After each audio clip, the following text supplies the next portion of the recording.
გურჯაანის დასუფთავების სამსახური ერთ-ერთია, რომელიც 24 საათიან უწყვეტ რეჟიმში ემსახურება მუნიციპალიტეტს. უწყების ხელმძღვანელის გიორგი ბიბილაშვილის ინფორმაციით, როგორც ქალაქის, ისე სოფლების სისუფთავეზე 70-მდე თანამშრომელი ზრუნავს.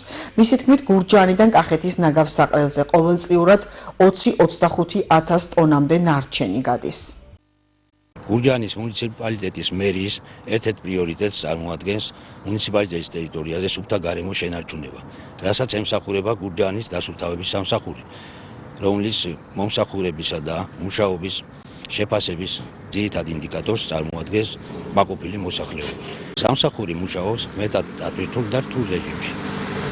შესაბამისად, მისი ეფექტიანი მართვა არც თუ ისე მარტივ საქმეს წარმოადგენს. რაც შეეხება ნარჩენების შეგროვება და გატანა, მიმდინარეობს მუნიციპალიტეტის ტერიტორიიდან ყოველდღიურ რეჟიმში შეთანხმებული გრაფიკის მიხედვით, რასაც ემსახურება 7 ერთეულის ავტოსატრანსპორტო საშუალება და 70 კაცამდე დასუფთავების კუთხით მხოლოდ დასაქმებული მუშა მოსამსახური. რაც შეეხება ნარჩენების გატანას, წარმოდგენისთვის ყოველდღიურად ხდება მუნიციპალიტეტის ტერიტორიიდან დაახლოებით 40-დან 45 ტონამდე ნარჩენის გადაზიდვა შესაბამის ნაგავსაყრელებს.